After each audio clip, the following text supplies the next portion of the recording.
Hello friends, काफ़ी parents के सवाल आ रहे थे कि बच्चों में जब टीथिंग हो रही होती है, उनके दांत निकल रहे होते हैं, तो उनको काफ़ी परेशानी होती है।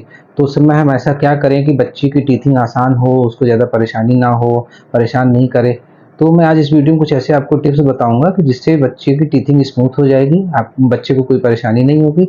और कुछ टिप्स ऐसे भी बताऊंगा जो आपको नहीं करना है, जिससे कि कोई दिक्कत ना हो बच्चे को। तो चलिए वीडियो को शुरू करते हैं। तो सबसे पहले मैं आपको जो पहला टिप्स है वो बता रहा हूँ। टीथिंग के टाइम बच्चे को ज़्यादा से ज़्यादा ब्रेस्ट फीड कराना है।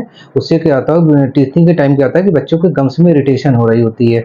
तो इरिटेशन को रोकने के लिए अगर 6 महीने से छोटा बच्चा है तो उसको ज़्यादा से ज़्यादा ब्रेस्ट फीड कराना है। और अगर उससे बड़ा है तो भी आप उसको ब्रेस्ट फीड करा सकते हैं। उससे उसमें इरिटेशन में उसके आराम मिलेगा। समय बच्चे जो थोड़ा सा सॉलिड फूड लेने लगते हैं तो वो समय खाना छोड़ देते हैं, तो उनको समय हाइड्रेट रखना भी ज़रूरी है। अगर आपका बच्चा 7 से 8 मंथ का हो गया है और आप उसको सॉलिड फूड देने लगे हैं, तो इस समय आपको बहुत हार्ड चीज़ नहीं देनी है। बहुत हार्ड चीज़ देंगे तो उसको और प्रॉब्लम होगी। तो इस समय आपको उसको सॉफ्ट डाइट दे सकते हैं। सॉफ्ट डाइट में जैसे सूप है, ओट्स हैं, दलिया है, या खिचड़ी दे सकते हैं आप, या उसको इडली दे सकते हैं, जिससे कि उसको इसमें आराम मिलेगी। ठीक है कि आप जब टीथिंग हो रही हो तो बच्चे को बहुत ज़्यादा खट्टे सिट्रस फूड नहीं देने हैं, बहुत ज़्यादा मसालेदार चीज़ें नहीं देनी है, बहुत ज़्यादा हार्ड चीज़ें नहीं देनी है, नहीं तो उससे उसको प्रॉब्लम बढ़ेगी। बहुत ज़्यादा ठंडी चीज़ देने से या हार्ड चीज़ देने से उसके गम्स में इरिटेशन बढ़ेगी। तो आपको फ्रीजर वाली चीज़ बिल्कुल अवॉइड करनी है, बहुत ठंडी चीज़ नहीं देनी है। और आपको जो भी चीज़ देनी है नॉर्मल टेम्परेचर या थोड़ा सा ठंडा देंगे तो उसको उससे आराम मिलेगा। और जो अगला टिप्स है, उस समय बच्चे के टीथिंग के टाइम क्या होता है कि उसके गम्स में इरिटेशन हो रही होती है। तो आपको क्या करना है कि कैरेट, गाजर और खीरे के थोड़ा सा बड़े बड़े पीस काटने हैं और उनको थोड़ी देर के लिए 5 मिनट के लिए फ्रिज में रख देना है। जब वो ठंडे हो जाएंगे तो फिर उस बच्चे को अपने सामने चबाने के लिए देना है। तो जब उसको चबाएगा तो उससे उसके इरिटेशन में आराम मिलेगा और उसकी टीथिंग स्मूथ हो जाएगी। अगर बच्चा आपका 6 महीने से बड़ा है तो उसको अपने सामने ही चबाने के लिए दें, जिससे कि उसको जब ठंडा ठंडा गम्स में लगेगा तो उसको काफ़ी उससे आराम मिलेगा। और इस समय आप बच्चे को टीथर भी दे सकते हैं। मार्केट में कई ब्रांड्स के टीथर्स अवेलेबल हैं। आप उनको टीथर्स को देंगे तो उससे भी उसको जो इरिटेशन हो रही है, जो खुजली हो रही है, उसमें उसको आराम मिलेगा।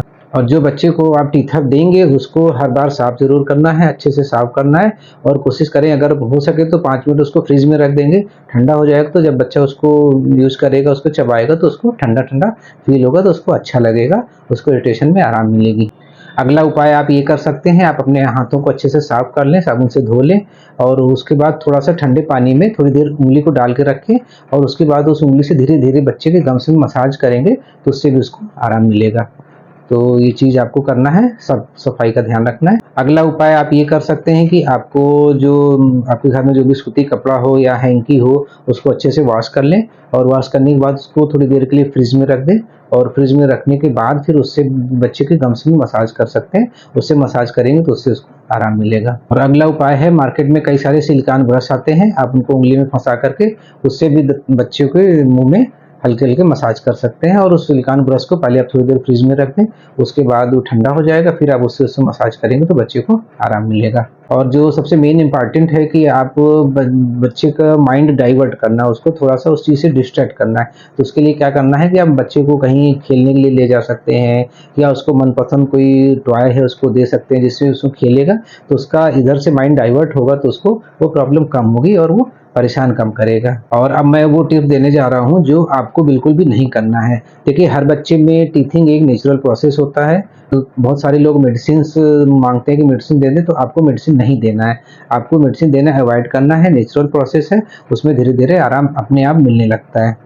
और जो अगला टिप है, आपको यह ध्यान रखना है कि जब बच्चों की टीथिंग हो रही होती है तो बच्चे के आसपास जो भी चीज़ उनको हाथ में आती है उसको मुंह में डालने की कोशिश करते हैं। तो आपके बच्चे के आसपास जो भी चीज़ें हैं वो साफ़ सुथरी हों और वो मतलब गंदी बिल्कुल ना हो। साफ़ रहेंगी, अगर मुँह में डालेगा तो उससे कोई इन्फेक्शन होने के चांसेस भी नहीं रहेंगे। और जो बच्चों में टीथिंग के टाइम वोमिटिंग होती है या लूज मोशंस होते हैं, ये टीथिंग की वजह से नहीं होते। ये एक्चुअली होता है जब बच्चे टीथिंग हो रही होती है तो उस समय अपने आसपास पड़ी हुई कोई भी चीज़ वो मुंह में डाल लेते हैं। उस मुंह में डालने की वजह से उनको इन्फेक्शन हो जाता है और इन्फेक्शन होने की वजह से फिर वो उनको लूज मोशन और वोमिटिंग होती है। जबकि आम धारणा ये होती है कि लोग सोचते हैं कि इस समय टीथिंग हो रही है, इस वजह से उसको लूज मोशन हो रहे हैं या वोमिटिंग हो रही है। तो ऐसा नहीं है, वो जो आसपास की जो भी चीज़ें उठा करके मुंह में डाल लेते हैं, उस इन्फेक्शन की वजह से ऐसा होता है। और हम लोग के घर में बहुत सारे फैमिली मेंबर्स होते हैं या रिलेटिव्स आते हैं, वो उँगली डाल के चेक करने लगते हैं कि बच्चों के कितने दाँत निकले, नहीं निकले।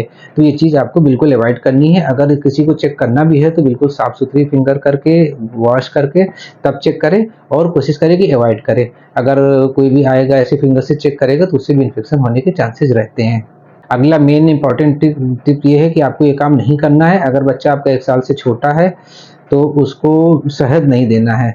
अगर शहद देंगे तो उससे बेबी बॉटलिज़्म होने की बीमारी होने का खतरा रहता है, तो इसलिए आपको शहद अवॉइड करना है।